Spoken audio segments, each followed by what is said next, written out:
Think scaling AI is hard? Think again. With Watson X, you can deploy AI across any environment.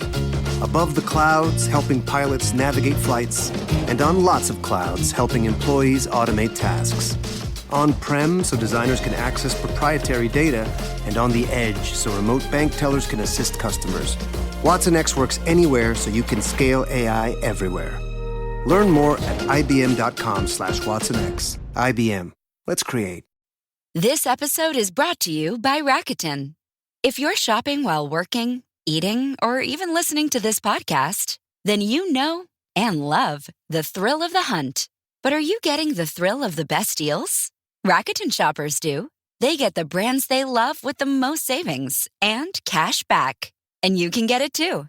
Start getting cash back at your favorite stores like Samsung, Expedia, and Sephora. And even stack sales on top of cash back.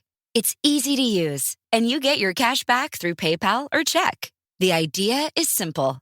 Stores pay Rakuten for sending them shoppers, and Rakuten shares the money with you as cash back.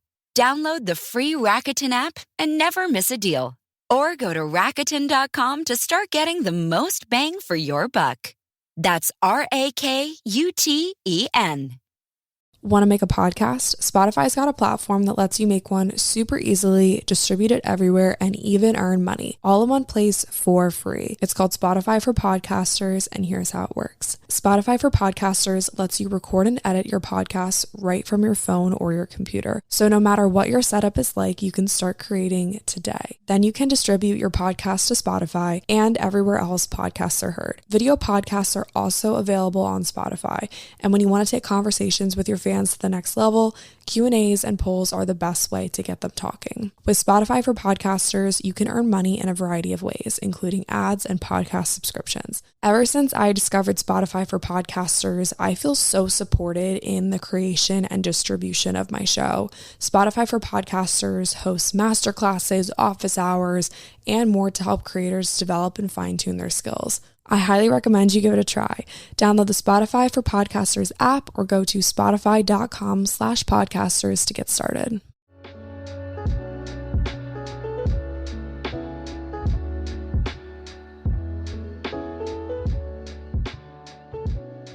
Hey guys, what's up? Welcome to or back to the show. My name is Lily, I'm your host. I am just like my jaw is on the floor. I have had a week and I was editing this episode. Computer crashed, lost everything. Everything. And I just started laughing. Like I couldn't even cry. I might cry now, but I couldn't even, like my jaw was just on the floor and lost everything. I mean, that's what happens when you work in any sort of digital space. But I was like, you have got to be kidding me. You've got to be freaking kidding me right now. And it was probably one of my favorite episodes that I've recorded because it was super candid, super fun. And I had put hours into it at that point. So I'm like, what am I supposed to do? So literally that just happened. It's Friday morning. For a second I was like, I'm just, fuck it. Throwing in the towel. I'm not going to re-record. But then I was like, you know what? No, I liked this topic. I thought that the episode was fun. I have notes, so I at least kind of know the direction that I was going in. One of the mantras that I like to live by, or I don't even know if it's a mantra, maybe just more of a philosophy or whatever, but if something doesn't go your way, it's because something better was supposed to happen. And so maybe this episode that I'm going to record is going to be better than the one that I had already recorded and done. I'll probably just post this on Monday and enjoy my weekend, edit it as I go, whatever. So if this is late, I mean, what can you do, right? Like I'm just at a point where I obviously love podcasting. I want to get this up for you guys. This show is one of my favorite things to do. But I'm like, life is just lifing me right now. And there's nothing you can do about it except just take it and roll with the punches. This episode was going to be a Q&A. and it was going to be, listen, if it was still a Q&A, like if I had recorded it as a Q&A, I would not be re-recording it. No freaking way. So this episode was supposed to be a Q&A. And when I put the call out there for you guys to ask me questions to answer on the show, most of the questions were something along the lines of, how do I get my life together? How do I be that girl? How do I be the best version of me? Which are all great questions, don't get me wrong.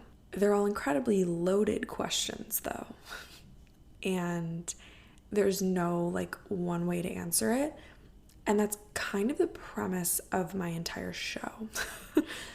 So I've got like 85, maybe we're creeping up on 90 episodes of like those topics, and some obviously more helpful than others. Ultimately, and I've shared this over the past couple weeks, when I'm not feeling like the best version of me, the last thing I can do is tell anyone else how to be the best version of them.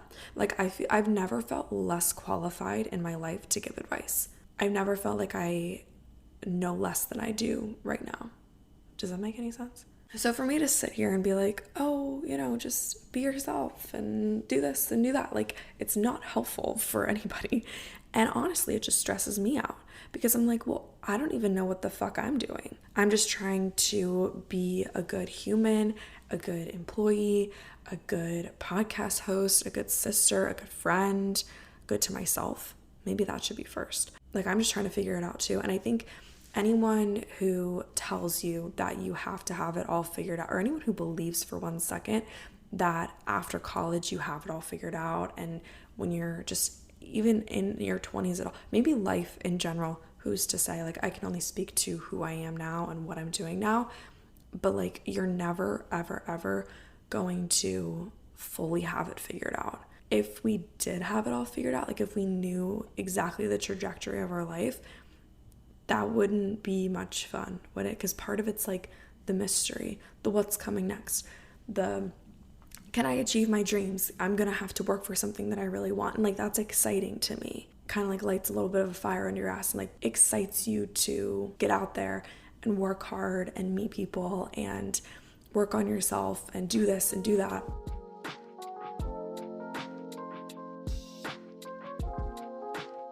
So last week I told you guys how I feel like I just need to sit down and vision board, or even just sit down and have like a little goals session. And I did, in fact, put some thought into this. I also sent the vision board worksheet out on our 80/20 group chat. I guess I really dove right in. I didn't even talk about the group chat. If you click the link in the show notes that says connect with other 80/20 listeners, we actually have a group on the app called Geneva. It's like a community platform. And in that group chat, we just chat. Yep. And I sent a vision board worksheet in there like Monday, I think, or last week. And that's kind of like my template, my formula for vision boarding. So if you guys want to check that out, you can go click the link in the show notes, enter the group chat, introduce yourself, hang out with us. We're almost to 100 members, I think, which is super exciting. And it's so cool just like getting to know you guys off of social media. I'm always on social media just because that's what I do for work. And it's just good to like get outside of our usual Instagram bubble. So if you want to connect with me, that's a great place to do it. DMs are also good too, but I'm having so much fun like actually connecting with you guys. It's like our own little club. So that's exciting. But so anyway, I sent that vision board worksheet in the group chat. So if you want to access it, it lives there. And while I was kind of just like journaling through and brainstorming what I want to do, because I do feel like I'm being pulled in like 10,000 different directions. I've always been a big dreamer. I've always had big goals and aspirations for life, but that tends to get me in trouble sometimes because it comes off like I don't know what I want, but really I want it all. And I don't know how to do it all, but I want it all.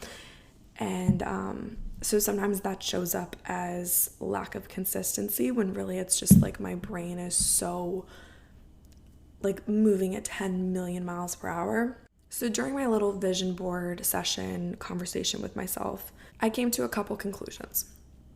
The first one being the idea that progress is never, ever, ever linear. And I say that because if you guys are familiar at all with my story, I feel like I need to do like a reintroducing myself, because I'm always saying if you're familiar with my story, when there's so many new faces here. So if you're new, hey, what's up? I do have like a couple other podcast episodes explaining my story, but I feel like they're all kind of, I'm constantly writing my story, and like the highlights are constantly shifting, because like what was my story like 2 years ago is nothing what it is now. So maybe I'll have to do like a reintroducing myself. We'll probably wrap season 4. Maybe that'll be the start of season 5. Who's to say? Anyway, I guess in this story, the main thing that you need to know is that I've always struggled with depression and anxiety. Like when I was 12 years old, I was just sad, and I was like, Mom, I don't know why I'm so sad. I'm just sad. Obviously, I've had high highs and low lows, but in recent months, I feel like my mental health has really just not been fantastic. And for a while, I thought that maybe I like had outgrown it, like I had hacked the system, like I was fine. Then I started to kind of not feel 100%.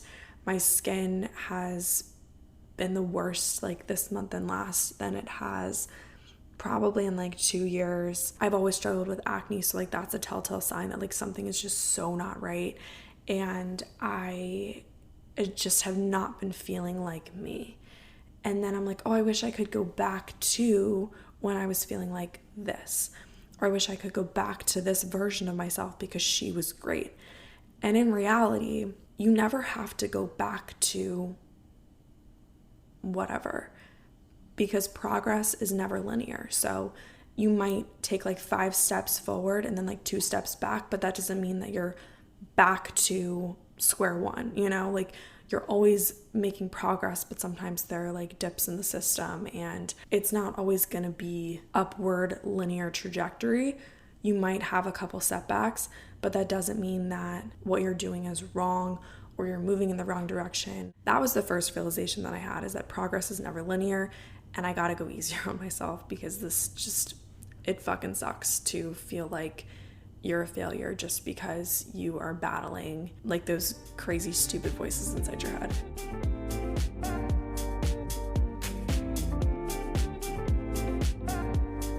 This episode is brought to you by Athletic Greens. You guys know I am obsessed with my Athletic Greens AG1. If you follow me on Instagram, I post about it almost every single day, and that's because I truly do take it every single day. I started taking AG1 because I was honestly just so tired of taking a huge handful of supplements every day, and I wanted to see what all the hype was about. With just 1 delicious scoop of AG1, you're absorbing 75 high-quality vitamins, minerals, whole food source superfoods, probiotics, and adaptogens that help you start your day right. AG1's special blend of ingredients supports your gut health, your nervous system, your immune system, energy, recovery, focus, aging, all the things. I incorporate AG1 into my daily routine because it is just such an easy way to get all the nutrients that my body needs to feel good. So I'm super pumped that I get to share AG1 with you guys. Right now, it's time to reclaim your health and arm your immune system with simple, convenient daily nutrition. It's just 1 scoop into water every day. No need for a million different pills and supplements to look out for your health. To make it really easy for you guys, Athletic Greens is going to give you 1 free year of immune-supporting vitamin D and 5 free travel packs with your first purchase. All you have to do is visit athleticgreens.com/8020. Again, that's athleticgreens.com/8020 to take ownership over your health and pick up the ultimate daily nutritional insurance.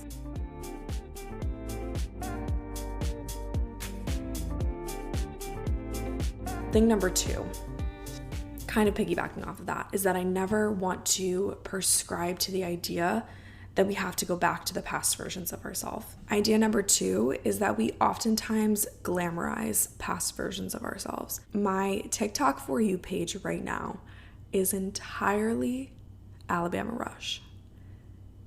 And there's nothing wrong with that, because it's fun to see these cute girls doing their cute little dances in front of their houses and like getting excited for the new P&Ms and all this stuff. And it makes me miss being in college, being in a sorority, doing the whole bit.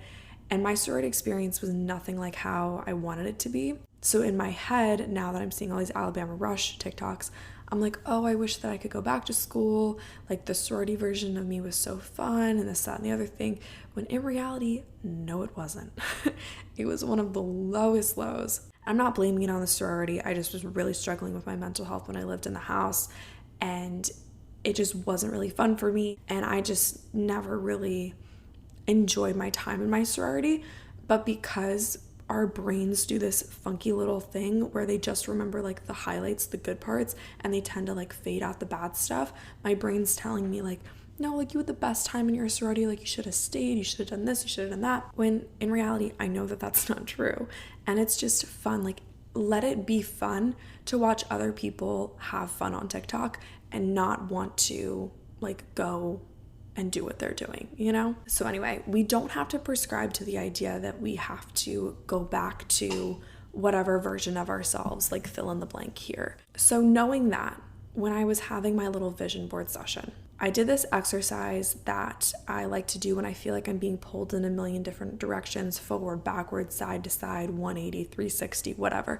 I jotted down a list of things that I need more of in my life and things that I need less of in my life. So kind of like a pros and cons list, but just what you want to do more of and what you want to do less of.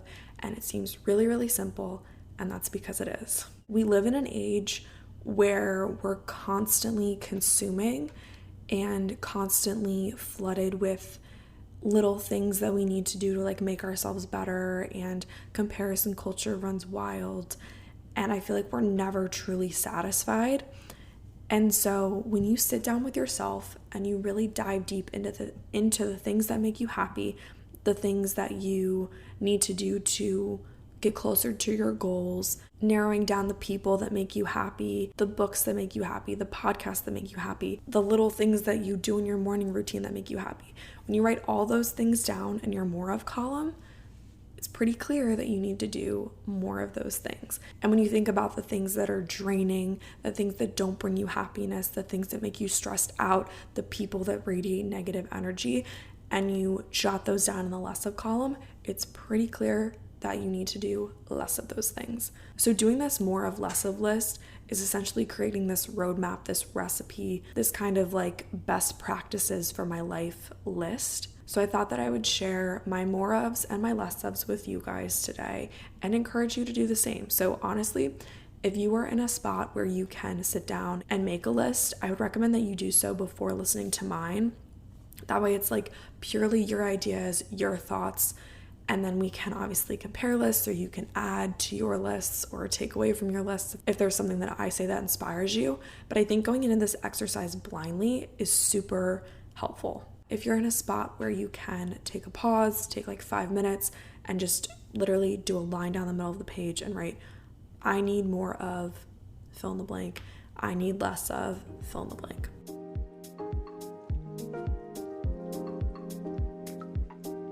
So hopefully you've made your list. If you haven't, that's fine too, but I'm gonna go ahead and dive into mine.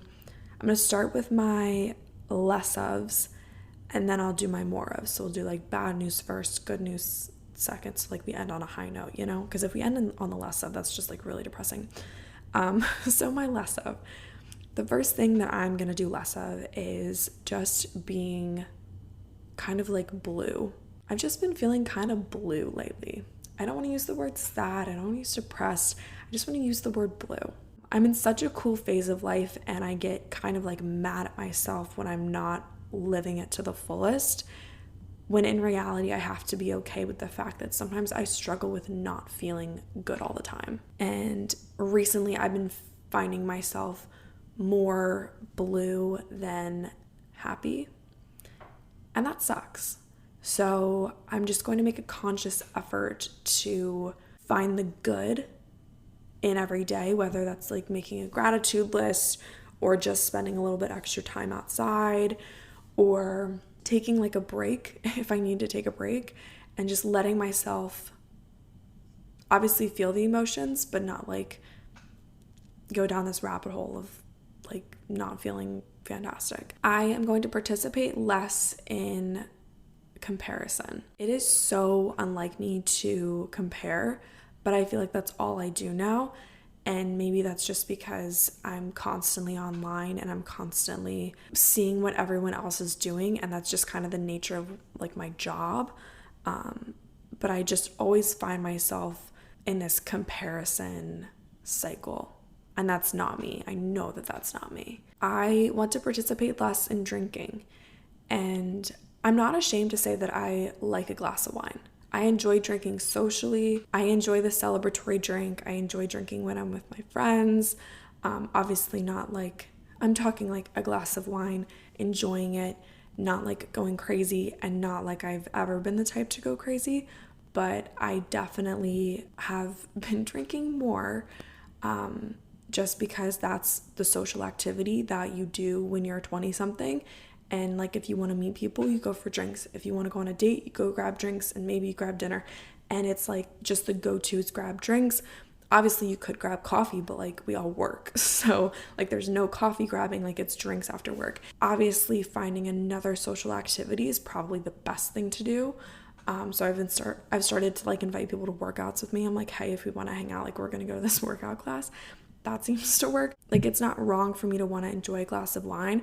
I just want to make sure that I'm in a good mental space, that I can actually enjoy my beverage. And just knowing me and knowing that the more that I drink, the sadder I feel.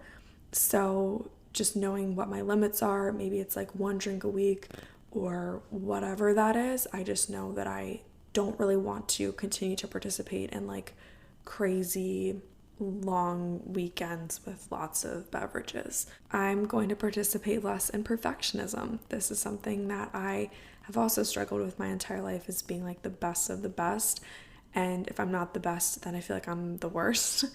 So just trying to find that middle ground and knowing that like it's okay to show up sometimes at like 50%, and like you don't always have to be 100% of the time.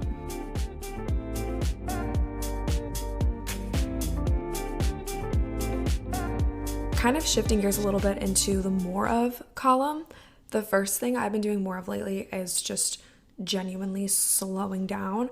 I feel like my brain is always on like full throttle, and by taking my morning slow, going on more walks, just kind of like easing into the day and remembering that I don't have to get everything done right now. Like there's 24 hours in a day, and if I don't get it done today, like there's always tomorrow. Like it's okay to not get every single item on your to-do list done. Another thing I've been doing more of lately is reading. Seems pretty self-explanatory. I've been reading some Colleen Hoover books. I am currently in the process of reading Ugly Love. I've only gotten a couple pages in. I'm also about to start Every Summer After. That's not a Colleen Hoover book. I forget who wrote that, but I'll keep you guys posted on how I like those. I read It Ends With Us, and I didn't really love it. It was just kind of dark. Wasn't really my fave. I've also been surrounding myself with more inspirational quotes, inspirational Instagram accounts, podcasts, just anything that's super uplifting I've tried to get my hands on, because there's so much content out there in the world, and when you choose to consume positive content, that directly reflects your mood, your outlook on life. Something that I'm trying to do. It's in my more of column, but do I actually do it? Who's to say? Posting before scrolling. This is especially true when it comes to TikTok. And I think I saw someone post a TikTok about this concept. And so I've just kind of adopted it, but I don't know who came up with this, but I really liked it. And it was essentially like challenging yourself to post something for your audience before you scroll for yourself. And that is just such a cool practice to have, because obviously like if you're posting, you are communicating with your audience, you are interacting with them, and you're putting something out there that you've created. Whereas just scrolling, you're just consuming, and we all know that we shouldn't just always be in a consuming state. So by posting, you're like giving something out there, you're also helping your own account grow, and then you can scroll freely if you want to. It also prohibits you to scroll like first thing in the morning, unless you're like rise and shine, like let me post something on TikTok right away. It just kind of like gives you some time to like settle into your day before hopping on social media. Next up, this one kind of is a given. I feel like we should always be doing more of this, but just tuning in and listening to your body's cues. Like if you're hungry, eat. If you're antsy, move your body. If you're tired, go to sleep. We often ignore these little cues though, and they just start to like build on each other, and it turns into like this domino effect of symptoms. And last but not least, more of assuming that people are good this is a big one that I'm working on. I used to be like super trusting of everyone, and I used to be, I don't know, I guess maybe more of a people person. I don't know. But lately I've kind of just been maybe just like an overall negative perspective on life, but I've just kind of been like assuming the worst, like just like assuming that people are talking negatively about me, or assuming that this person thinks this about me, when in reality, like, they never said that, so it's probably not true. When I was super zoned into my own shit and super confident in myself and just kind of like checking all the boxes essentially, what other people did and what other people said had zero impact on me, and that was just so freeing. And I don't really know when I stopped like having that outlook, but it's slowly started to reverse itself, and I don't like that. So I'm actively working every single day to assume that people are thinking good things and saying good things unless they give me a reason to think otherwise. So those are my more ofs and less ofs list. I really hope that you guys enjoyed today's episode. If you did, be sure to subscribe. I post new episodes every single Thursday. You can follow me on Instagram at Lily Rayco. You can also follow the podcast Instagram at 8020pod. That's also the TikTok username as well. I love you guys lots. I hope that you have a great rest of your day, and I will chat with you next week.